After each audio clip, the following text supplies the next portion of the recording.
George S. Patton's military career began long before World War II. As a young officer, he rode with Pershing against Pancho Villa, and later served in France during the First World War, where he helped pioneer America's first tank units. By World War II, Patton had become a battlefield legend, leading American forces to victory in North Africa, driving the invasion of Sicily, and proving himself as one of the Allies' most aggressive commanders. With his Third Army, he swept across France and broke the siege at Bastogne during the Battle of the Bulge. His unrelenting drive earned him the nickname Old Blood and Guts. Patton died in December 1945 after a car accident in Germany, a death still surrounded by mystery and conspiracy theories. Today, his story and legacy are preserved at the Patton Museum in Kentucky. Let's step inside.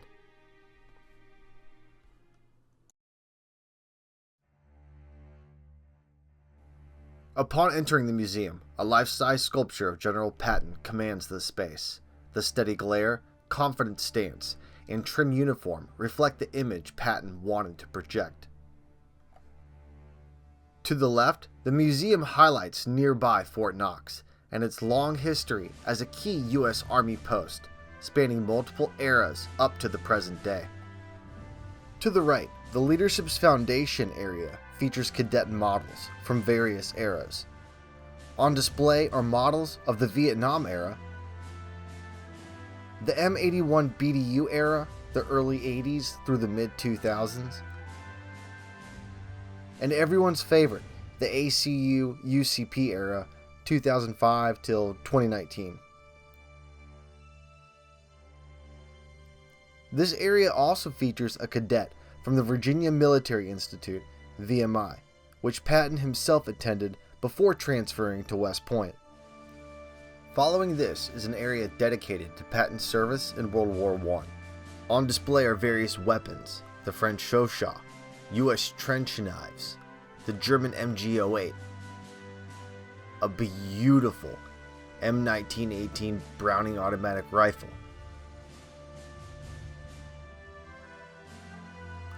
as well as various uniforms and other artifacts. A centerpiece of this room is a miniature battle scene titled Lieutenant Colonel Patton is Wounded on September 26, 1918. It depicts Patton leading tanks of the 1st Provisional Tank Brigade alongside infantry from the 35th Division at Cheffy, France, when he was struck by German machine gun fire. His orderly, Private Joseph T. Angelo, dragged him to safety and bandaged his wounds. Yet Patton refused to leave the battlefield until the attack succeeded, helping secure a crucial victory.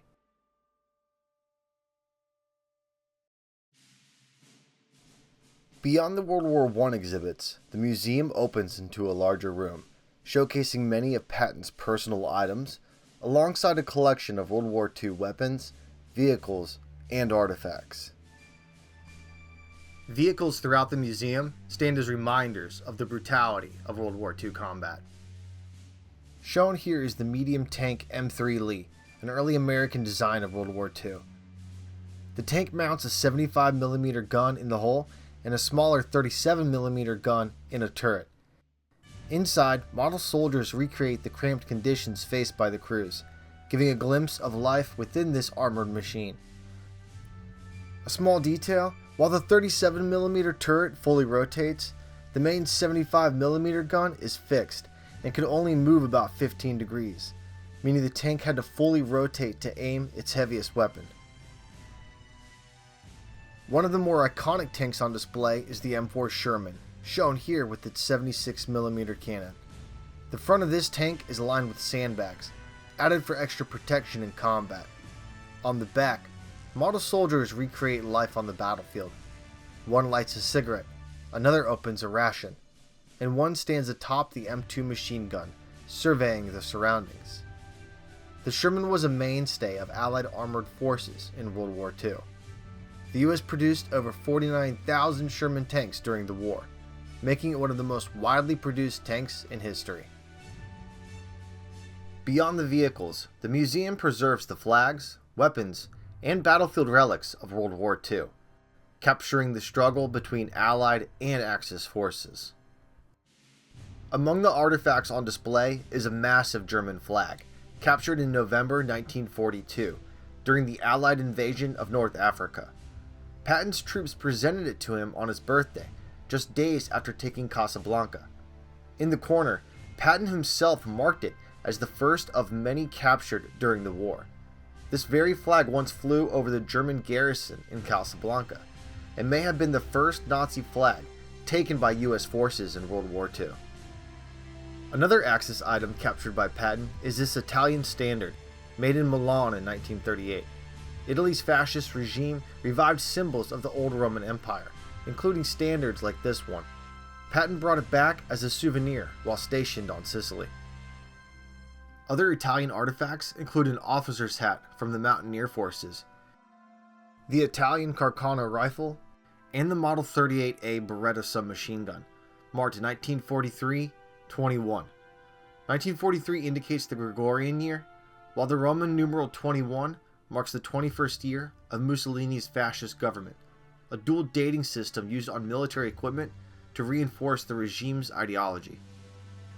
The museum also showcases American firearms, the M1A1 carbine, the M1A1 Thompson submachine gun, the iconic M1 Garand rifle, the legendary M1911 pistol, the Browning automatic rifle, and the M3 grease gun. Among the World War II items, this area also includes some of General Patton's personal belongings, offering a glimpse of the man behind the legend. Seen here are some of Patton's childhood weapons: a .22 caliber pistol he owned when he was 5 years old, a M1903 pump-action rifle purchased by his father, a handmade slingshot he whittled from a stick, and an 1870 French sword bayonet he bought as a young boy. One especially unique piece is this wooden sword Patton made as a boy. He even labeled it himself, "Sword made by me in 1896, which would have placed him around 11 years old at the time of the sword's creation.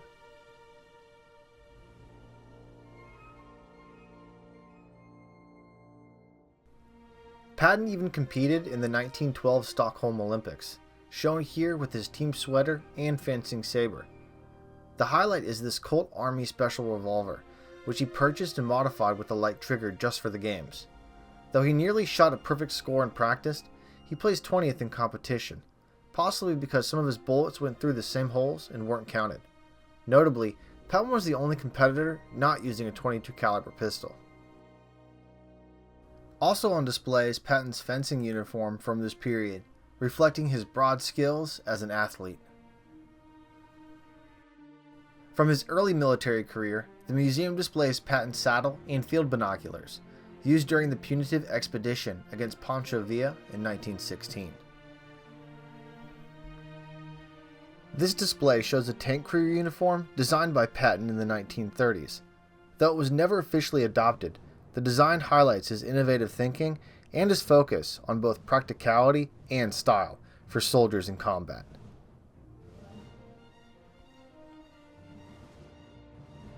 This helmet was worn by Patton as a 2-star general and is thought to be one of the earliest versions of the M1 helmet. Also included are a pair of aviator-style dust goggles, which Patton used in the early years of World War II.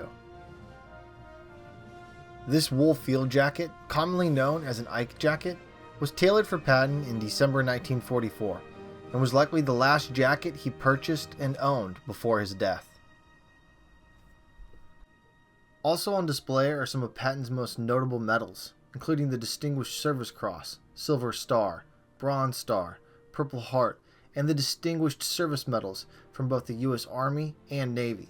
His international decorations are represented as well, such as the French Legion of Honor, French Croix de Guerre, and the Belgian Order of Leopold, highlighting the global recognition of his service. Patton's 4-star helmet liner, once shiny and bold, became a symbol of his swashbuckling leadership style. He added the 4th star himself after his promotion in 1945. The liner lost its luster in a house fire before the helmet was donated to the museum. Patton's iconic leather bomber jacket, lined with fur, kept him warm during the Battle of the Bulge. It was a gift from Major General James H. Doolittle, presented to Patton in March 1943 while he was in Tunisia, and became one of the most recognizable pieces of his personal attire. Visiting this museum, these were the items I wanted to see most: Patton's famous ivory-handled revolvers. The first is a .45 Long Colt single-action Army, purchased in 1916. Patton carried this as his everyday sidearm, and it's highly engraved, reflecting both craftsmanship and his personal taste. He famously used it during the Mexican Punitive Expedition, and 2 notches were filed into the ivory grips to commemorate the event. The second revolver, a .357 Magnum Smith & Wesson, was more powerful and earned the nickname Killing Gun. Patton only intended to use it in extreme battlefield situations. Together, these pistols became more than weapons. They were symbols of his personal style and fearless reputation. Soldiers and historians alike recognize them as some of the most iconic artifacts in his collection, and seeing them in person really brings his story to life.